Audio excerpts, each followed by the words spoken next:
30 წელი შესაძლოა დიდი დრო არ იყოს ისტორიისთვის და სამყაროსთვის ხომ საერთოდ. დაახლოებით მილიარდი წამია და დაახლოებით მილიარდი გულისცემა. თუმცა დიდი დროა მეცნიერებისთვის. განსაკუთრებით კი კოსმოსის კვლევის მიმართულების სამეცნიერო დარგებისთვის.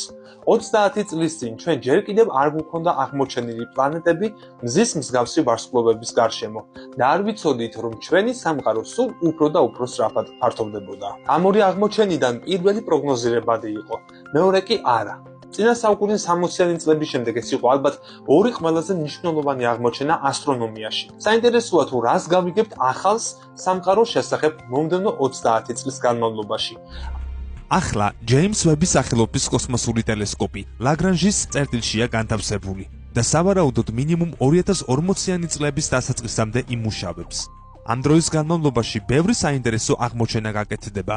უპირველესად კი მოსალოდნელია, რომ ეს აღმოჩენები galaktikების წარმოქმნის ისტორიასთან იქნება დაკავშირებული, დაწყებული სულ პირველებით და ეგზოპლანეტებით დამთავრებული. ანუ 30 წლის შემდეგ ჩვენ მეტი გვეცოდინება იმის შესახებ, თუ როგორ ჩამოყალიბდა galaktikები, მათი ჯგუფები და გროვები. ეგზოპლანეტების კვლევისთვის უმნიშვნელოვანესია დიდი მიწის ზედა ტელესკოპებიც. 2020-იანი წლების ბოლოს და 2030-იანი წლების დასაწყისში მუშაობას დაიწყებენ ახალი თაობის სუპერთელესკოპები 30-40 მეტრი დიამეტრით, რომელთაგან პირველი იქნება ევროპის სამხრეთული ობსერვატორიის 40 მეტრიანი უკიდურესად დიდი ტელესკოპი ELT. უფრო კონკრეტულად, ამ ტელესკოპმა მუშაობა 2028 წელს უნდა დაიწყოს. ვების აპარატთან ერთად ეს ინსტრუმენტები წითელი ჯუჯების გარშემო მოძრავი სიცოცხლის არსებობისათვის პოტენციურად თავსებადი პლანეტების ატმოსფეროების შესწავლას დაიწყებენ.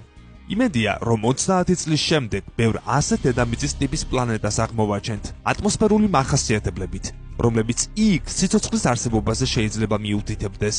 ეს იქნება მთავარი მიღწევა სამყაროში სიცოცხლის ძიების საქმეში. ამის გარდა, უახლოეს წლებში აღმოაჩენენ სხვადასხვა ტიპის მრავალ ახალ ეგზოპლანეტას. ევროპის კოსმოსური სააგენტოს კოსმოსური ხომალდების წყალობით, როგორიცაა გაია და პლატო, რომელიც სავარაუდოდ 2027 წელს გაეშვება. აღმოჩენილ ეგზოპლანეტათა რიცხვი 2020-იანი წლების ბოლოს 10,000 მიაღწევს. გაია წარმატებით ასრულებს თავის მისიას, მაგრამ მიღებულ მონაცემთა სრულ დამუშავებას რამდენიმე წელი დასჭირდება. გამოიწერეთ ჩვენი YouTube არხი. ლინკი ჩაშენებულია მთავარ გვერდზე YouTube-ის სიმბოლო აიკონში.